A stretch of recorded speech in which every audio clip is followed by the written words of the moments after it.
আল্লাহ বলেন তোমরা ভেবে দেখো, কুল আপনি তাদেরকে বলেন হে রাসূল, আর তোমরা কি মনে করো, ইনকানা মিন ইনদিল্লাহ, এই কোরআন যদি আল্লাহর পক্ষ থেকে হয়েই থাকে, সুম্মা কাফারতুম, তারপর যদি তোমরা এই কোরআনকে অস্বীকার করো, তো মান আদাল্লু মিম্মান হুয়া ফি শাক্কাকিন বাঈদ, কে অধিক পথভ্রষ্ট ওই ব্যক্তি চেয়ে যে অত্যন্ত দূর দূরান্তের বিরোধিতায় লিপ্ত আছে। বাঈদ মানে দূর, দূর মানে কঠিন, সে কঠিন বিরোধিতায় লিপ্ত আছে, আল্লাহ এবং আল্লাহ রসুলের কঠিন সে বিরোধিতা করছে। আল্লাহ বলছেন এখন আপনি তাদেরকে বলেন যে তোমরা কি মনে করো, এই কোরআন যদি আল্লাহ বাণী হয়ে থাকে, সেই আল্লাহকে তোমরা অস্বীকার করো এবং তোমরা যদি এই কোরআনের বিরোধিতা করো, তোমাদের অবস্থাটা কি হবে ভেবে দেখো। দোজখের কাছে নিয়ে দাঁড় করাবে, এই দোজখকে তোমরা অস্বীকার করছিলেন, এখন চাকাই দেখো তো দোজখ আছে কিনা। এই জাক্কুম গাছকে অস্বীকার করছিল না, দেখো তো আছে কিনা। এগুলো দোজখের সামনে দাঁড় করে তাদেরকে দেখানো হবে, তারপর ওর মধ্যে নিক্ষেপ করা হবে। সানুরিহিম আয়াতিনা ফিল আফাক ফি আনফুসিহিম, আল্লাহ আমি দেখাবো তাদেরকে নিশানাগুলি দূর দূরান্তে, ফি আনফুসিহিম, এবং তাদের নিজেদের মধ্যে।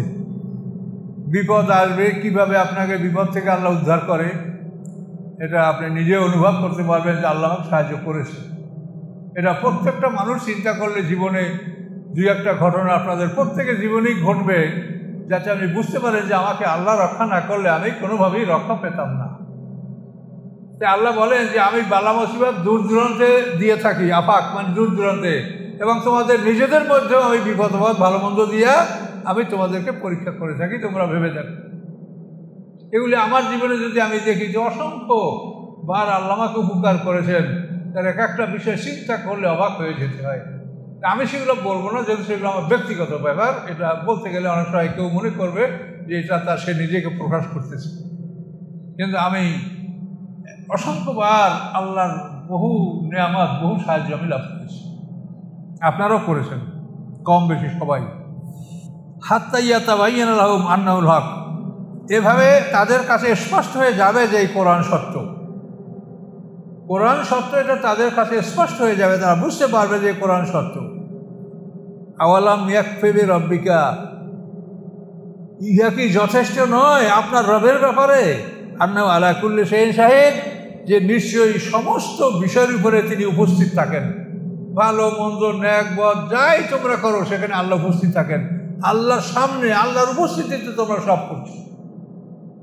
কাজেই তোমরা সতর্ক হও, তোমরা কখনো মনে করো না যে আমি একা, আমাকে কেউ দেখে না, আল্লাহ সেখানে উপস্থিত আছেন। প্রত্যেকটা কর্মের সময়, কর্ম সম্পাদন করার সময় আল্লাহ সেখানে উপস্থিত থাকেন। কাজে এই বিশ্বাস, এটার নাম ঈমান বিল গায়ব। এই যে গায়বী বিশ্বাস, এগুলোর নাম গায়বী বিশ্বাস, যে আমার প্রতিটি কর্ম, আমি যখন যে কর্মটা সম্পাদন করি আল্লাহ সেখানে উপস্থিত আছেন।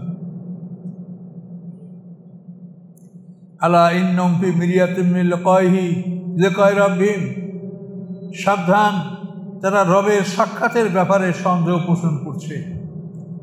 রবের সাথে যে সাক্ষাৎ হবে, মুমিনদের হবে শুভ সাক্ষাৎ, আর কাফেরদের সাক্ষাৎ হবে আসামি হিসাবে বিচারকের সামনে উপস্থিত হওয়া। সাক্ষাৎ হবে উভয়েরই, আমাদেরও সাক্ষাৎ হবে, কাফেরদেরও হবে, কিন্তু তারা সাক্ষাৎ করবে বিচারকের সামনে আসামি হিসাবে, তারা আল্লাহর সামনে উপস্থিত হবে। আর আমরা পাবো আল্লাহর শুভ সাক্ষাৎ, আল্লাহর পক্ষ থেকে সালাম, শান্তি বাণী। আলা ইন্নাহু বিকুল্লি শাইইন মুহিত, সাবধান, জেনে রাখো তিনি সমস্ত বিষয়কে পরিবেষ্টন করে রেখেছেন। সমস্ত বিষয় আল্লাহর জ্ঞান দ্বারা তিনি পরিবেষ্টিত করে রেখেছেন। কোনো কিছু আল্লাহর জ্ঞানের বাইরে নাই, আল্লাহর অজান্তে নাই, সব কিছু তিনি জানেন, তিনি নিজে জানেন। ফেরেশতার দ্বারা আবার রেকর্ড করে, আর যিনি ইল্লিন সিজিনে সংরক্ষণ করছেন। আবার একটা কবি তোমার গলায় ঝুলন্ত আমলনামায় আছে। এইভাবে কঠিনভাবে সর্বদিক থেকে তোমাকে আল্লাহ তাআলা বেষ্টনীর মধ্যে রেখেছেন, কঠিন পাহারার মধ্যে। কাজেই কোন সাহসে তুমি অপরাধ করতেছ, কোন সাহসে তুমি অন্যায় করতেছো, তুমি ভেবে দেখো। কাজেই ভুল হয়ে থাকলে আল্লাহর কাছে তওবা করেন, ফিরে আসেন, এই ভুল যেন জীবনে আর না হয়, এবং বাকি জীবন ভালো পথে চলেন, আল্লাহ রহমত করবেন। কবিতা আল্লাহ পছন্দ করেন না, তারপরে যদি কেউ অমুসলিমরা কবিতা পড়ে মুসলমানদের কোনো বিষয় সমালোচনা করে, সেক্ষেত্রে কবিতার মাধ্যমে তাদের জবাব দেওয়াটা এটা আল্লাহ পছন্দ করেন। অমুসলিমদের জবাব দেওয়ার জন্য কবিতা, ওরা কবিতা, তা আপনার মুসলমানরাও কবিতার মাধ্যমে তাকে, উত্তম কবিতার মাধ্যমে তাকে জবাব দেবে। কিন্তু এমনি জেনারেল যে কবিতা, এটা আল্লাহ পছন্দ করেননি এবং আল্লাহ রসুল জীবনে কোনোদিন কবিতা পাঠ করেননি। আমার জীবনে আমি অসংখ্য ফার্সি কবিতা জানতাম, এখনো 2-4-10টা মনে আছে, কিন্তু আল্লাহর কাছে বলছি যে আল্লাহ এটা আমার অন্তর থেকে আপনি দূর করে দেন, আমার অন্তর এটা যেন না থাকে। কবিতা আউযু বিল্লাহি মিনাশ শাইতানির রাজিম, বিসমিল্লাহির রহমানির রহিম। হামিম আয়াতে মুতাশাবিহাত, আইন সিন কাফ আয়াতে মুতাশাবিহাত। কাযালিকা ইউহি ইলাইকা ওয়া ইলাল লাযিনা মিন ক্বাবলিকা, আল্লাহ এভাবেই ওহী করা হয়েছে আপনার প্রতি, ওয়া ইলাল লাযিনা মিন ক্বাবলিক, এবং তাদের প্রতি যারা আপনার আগে রসুল নবী ছিলেন। আল্লাহু আল আজিজুল হাকিম, আল্লাহ তাআলা তিনি পরাক্রমশালী এবং মহাকৌশলী, অসাধারণ ক্ষমতার মালিক এবং কৌশলও তিনি জানেন। তিনি কাফেরদেরকে শাস্তি দেওয়ার ক্ষমতা রাখেন, আর হাকিম মানে মোমেনদেরকে মুক্তি দেওয়ার কৌশল রাখেন, আজিজ এবং হাকিম। লাহু মা ফিস সামাওয়াতি ওয়া মা ফিল আরদ, তিনি মালিক, লামলের তামলিক, অর্থাৎ লাম দ্বারা মালিকানা বোঝাচ্ছে। লাহু তিনি মালিক, মা ফিস সামাওয়াতি ওয়া মা ফিল আরদ, যা কিছু আছে আকাশসমূহের মধ্যে এবং যা কিছু আছে সপ্ত পৃথিবীর মধ্যে। ওয়াল আলিয়ুল আযীম, তিনি সবার ঊর্ধ্বে সবার বড়। কাজে আকাশ পৃথিবীর মধ্যে যা কিছু আছে এ সব কিছু মালিক আল্লাহ। এখন যদি আপনি আমি কেউ মালিক মনে করি, তাহলে এটা সেরেক হবে না? আল্লাহ বলেন আমি একা মালিক, আর আপনি বলছেন না আমি এই বিল্ডিংটার মালিক, আমি এই জমিটার মালিক, আমি এই সম্পদের মালিক, আমি ইচ্ছা মতো আমি এটাকে ব্যয় করব, ইচ্ছা মতো আমি এটার আমার ক্ষমতা প্রয়োগ করব, এটা তো শরিক হয়ে গেল। আপনি ব্যয় করতে পারবেন প্রয়োজন মতো, যেটা আল্লাহ তাআলা আপনাকে ব্যয় করার জন্য, তুমি ইসরাফ করবে না, প্রয়োজন মতো তুমি খাও, পরো, ভালো খাদ্য খাও, ভালো পোশাক পরো, এগুলো সবই কোরআনে বলা আছে। তোমার জন্য ভালো পোশাককে হারাম করেছে, ভালো খাবারকে হারাম করেছে, এটা কোরআনে বলা আছে। 8 পারায় দেখেন। তাহলে নিয়মতান্ত্রিকভাবে আপনি আল্লাহর যে সম্পদ আপনার কাছে আছে, এটা একটা আমানত। কাজে আপনি আল্লাহর গোলাম, কাজে এই গোলাম মালিকের কাছে খাবার, পোশাক, বাসস্থান পাবে। কি পাবে না? আপনার যদি গোলাম থাকে, তাকে খাদ্য, পোশাক, বাসস্থান দিবেন না? তা আমরা আল্লাহর গোলাম, আমাদেরকে আল্লাহ খাদ্য, পোশাক, বাসস্থান এটা দিচ্ছেন, আমরা গ্রহণ করব।